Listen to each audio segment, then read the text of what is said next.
Bonjour à tous et enfin le temps est arrivé. Fin de l'utilisation de ce Garmin 1030. Enfin, vous allez me dire mais pourquoi il dit ça, le Garmin 1030 il est génial. Non, non, non. Enfin pas le mien, voilà, je tiens à le préciser. Le mien était un modèle défaillant, une première génération qui a connu beaucoup de bugs. Et si je l'avais acheté, ce GPS, j'aurais déjà fait marcher le SAV.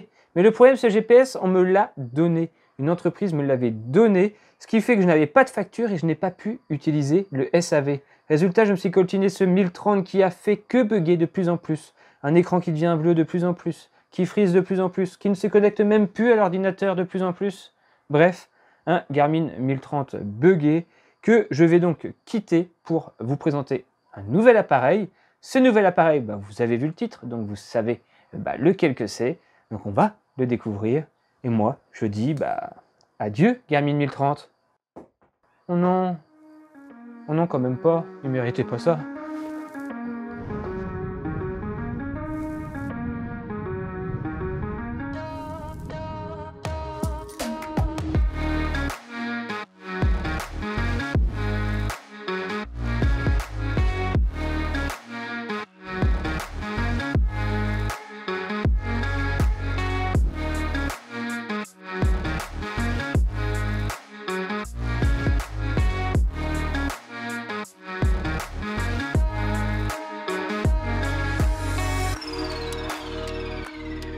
Je fais le swap, je dis n'importe quoi parce que vraiment ce 1030, si vous avez eu l'occasion de l'acheter et de le tester, vous le savez vous-même, c'est un excellent compteur.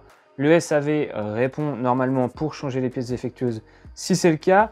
Le mien, c'était un modèle un peu à part, mais si jamais je devais racheter un compteur, je n'hésiterais pas à racheter le 1030 parce que c'est un très bon compteur. Oui, mais voilà, j'ai voulu un peu changer de marque pour présenter autre chose sur la chaîne parce que cette marque Brighton, ça fait un petit moment que vous me la réclamez à nouveau. On l'avait déjà présenté grâce au petit Brighton Rider 100, je crois. Donc vraiment l'entrée de gamme, le premier prix. On est maintenant place au nouveau haut de gamme de chez Brighton, le Rider 860 qui est sorti il y a seulement quelques semaines.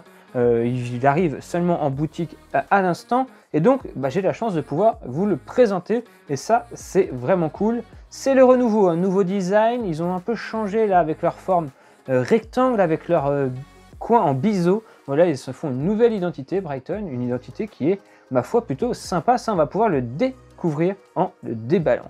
Mais avant ça, on va faire un petit tour du propriétaire de ce Brighton Rider 860. Et on y découvre ses premières caractéristiques, donc touchscreen et navigation avancée. Ça, c'est marqué devant. On voit la petite carte, les indications de navigation. Donc, on se dit que l'on va pouvoir rouler et aller où l'on veut et être guidé surtout. Et si on regarde sur la tranche, on voit qu'il y a plus de 85 fonctions intégrées. Donc, bien sûr, il y aura les fonctions de base, vitesse, cadence, altitude, etc. Mais aussi des fonctions automatiques, des fonctions qui vont vous permettre d'interagir avec des applications tierces comme Strava, Komoot, Wikiloc, TrainingPeaks.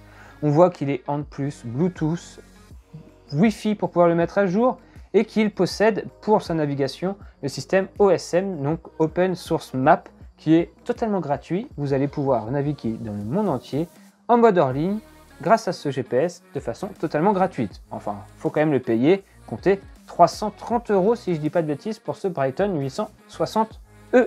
Donc E, ça veut dire sans capteur, empty, rien, nothing. Le 860T, lui, propose le capteur de cadence, de cardio et de vitesse incorporé dans le carton. Petite chose à noter, la petite étiquette qui marque « Mettez à jour ». Et moi, quand je vois ce genre d'étiquette, eh bien, je m'applique à le faire, car en plus, ils le disent bien, si vous voulez profiter de votre compteur dans les meilleures performances, eh bien, il faut mettre à jour votre compteur. Ce sont des compteurs connectés, donc il faut les mettre régulièrement à jour. A priori, la version de base, déjà dans le compteur à l'achat, est déjà bonne à changer. Il y aura peut-être des bugs, des choses à améliorer. Donc lorsque vous avez acheté votre compteur, ne dites pas qu'il est mauvais, mettez-le à jour avant et après vous pourrez dire s'il est bon ou il est mauvais, s'il n'est plus buggé. Donc ça c'est important, s'il le marque en général, c'est qu'il faut bien faire la mise à jour. Allez, on va déballer l'objet et on va regarder un petit peu ce qui se trouve à l'intérieur de ce packaging, même si j'en ai dévoilé un peu déjà tout à l'heure en disant qu'il n'y avait pas de capteur. On retrouve forcément le compteur, ça c'est sûr, on va le laisser de côté. On retrouve une petite dragonne bien utile pour ne pas se faire piquer à la volée le compteur, en cas de chute pour que le compteur ne reste pas trop loin, et si le support casse ou un truc comme ça, ça sera toujours relié par la dragonne, ça on aime. On a aussi un support déporté ici qui m'a l'air assez quali. Bah oui, assez quali car il est en aluminium, ça c'est cool. Qui se met à droite du cintre ici par exemple, Garmin lui c'est à gauche, Brighton c'est à droite, ça change. Donc en alu avec le petit réducteur si vous utilisez un VTT, donc ça c'est plutôt cool que ça existe. Un petit câble USB, micro USB, on est encore sur du micro USB. Alors faut que les constructeurs se mettent à la page, hein. Garmin comme Brighton comme tous les autres, hein. On est en type C, USB type C maintenant. Meilleur transfert, meilleure fiabilité et plus facile à l'utilisation. Il va falloir s'y mettre, on est toujours ici en micro USB, un support classique que l'on va pouvoir mettre sur le cintre ou sur la potence, ça c'est cool si on a un deuxième vélo, et la petite clé Allen qui va nous permettre, j'imagine, voilà, de mettre le support déporté sur le cintre. On a aussi le droit à un super Quick Start Guide. Bon, vous savez quoi? Je me lance le défi de ne pas regarder le Quick Start Guide et de le démarrer, de le mettre à jour sans ça, comme ça on va pouvoir voir s'il est facile et intuitif à mettre à jour déjà et à démarrer. D'ailleurs, la vidéo s'arrêtera une fois que j'aurai réussi à mettre à jour ce Raiden 860. Je dis Raiden, il faut que j'arrête Zwift. Ce Raider 860, en termes de caractéristiques, dans la main, il est quand même assez gros, et si on le compare au 1030, il est moins grand, mais il est plus mastoc. 2,8 cm d'épaisseur, 58 mm de large et 10 cm de haut. Voilà pour les caractéristiques pour un poids de 128 grammes. Ça pèse un peu quand même. C'est plus lourd que le Garmin 1030 par exemple. En termes de caractéristiques, donc on retrouve son écran 2,8 pouces, ce qui équivaut à 7,1 cm de diagonale, en couleur tactile, ça on va pouvoir le voir tout à l'heure. Et on retrouve par exemple à l'arrière la petite trappe pour le micro USB, le support qui permet de le fixer, et 3 boutons. Sur la tranche droite, allumage, et en bas, l'app et play, pause. Voilà, tout simplement, le reste, ça va se passer sur l'écran. Et d'ailleurs, cet écran, vous savez quoi, on va découvrir sa résolution, comment ça marche, dès maintenant, parce qu'on va le mettre en route. Et j'ai pris sur mon portable l'application Brighton Active, qu'on retrouve sur Play Store ou alors sur Apple Store, pour pouvoir le connecter en Bluetooth ou alors en Wi-Fi, hein, ça va dépendre, on va voir comment ça marche, pour pouvoir le mettre à jour, et on va voir s'il est si facile déjà de réaliser cette première étape avant de continuer la suite, c'est-à-dire de découvrir son interface et de le rendre prêt à aller rouler. On se retrouve donc avec le Brighton 860 dans les mains, et vous savez quoi? Ça c'est un moment qui est vraiment toujours un peu unique, c'est l'allumage, le premier allumage de sa nouvelle acquisition. Alors comment ça démarre un Brighton 860? Découvrons.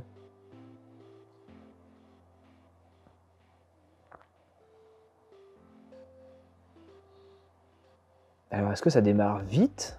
Est-ce que c'est un premier démarrage? Petite animation sympa, vous voyez, avec le petit rond de chargement. Ça change, j'ai pas l'habitude de voir ça.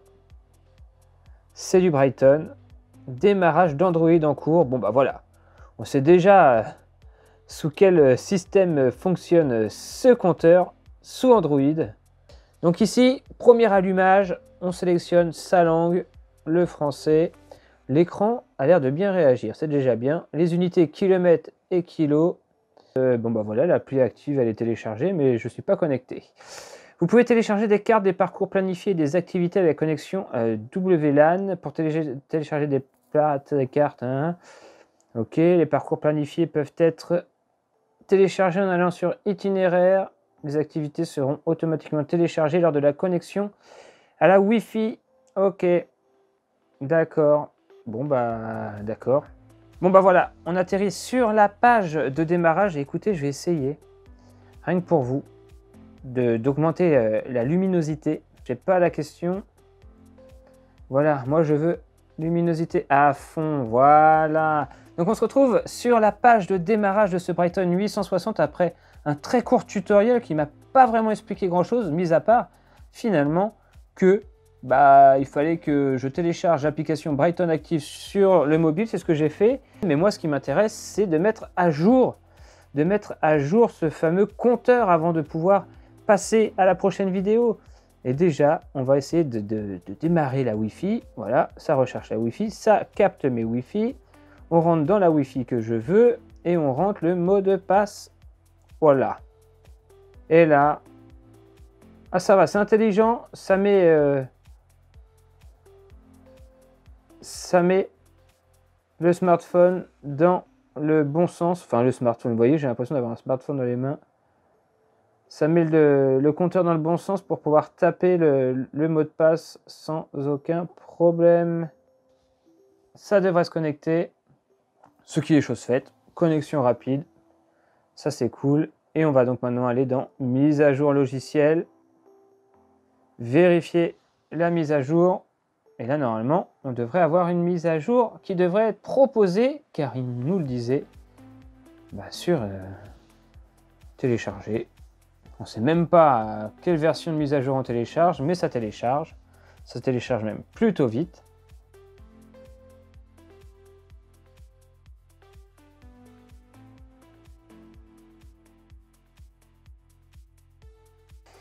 Ça y est, c'est mis à jour. Alors moi, je trouve ça un peu dommage, par contre, c'est que ça me dit pas la version du logiciel. Ah si, peut-être à propos de là. Ah oui, là, je sais la version. 01-28-96, date de sortie 2-3-2020. Ah ouais, elle commence à dater déjà cette mise à jour. Bon, a priori, ça a l'air d'être la plus stable. Bon, écoutez, vous voyez tous ces menus, toutes ces choses que l'on peut faire avec ce compteur, et on va les voir dans un prochain épisode, dans une prochaine vidéo. Voilà, regardez, il s'est bien mis sur mon portable, le Rider 860, je n'ai plus qu'à l'ajouter. Souhaitez-vous ajouter cette UUID à votre compte Brighton pour une synchronisation ultérieure? Mais oui, bien sûr. Comme ça, il n'y aura pas besoin à chaque fois de rescanner et ça va tout de suite. Oui, voilà le Rider avec son niveau de batterie. On peut tout planifier ici, la langue, le calibrage altitude, les notifications, le mode de GPS, les pauses automatiques, l'altitude auto, le synchro auto des tracés. On peut tout faire à partir de l'application, mais ça aussi, on va le voir dans la prochaine vidéo, qui sera la vidéo de paramétrage avant ma première sortie de ce Brighton. Vidéo 19 minutes. J'ai mis 19 minutes pour allumer et mettre à jour le compteur pour ensuite pouvoir démarrer ma première sortie. A priori, balayer vers la gauche ou la droite pour afficher plus de plages. Appuyons sur pour modifier les champs.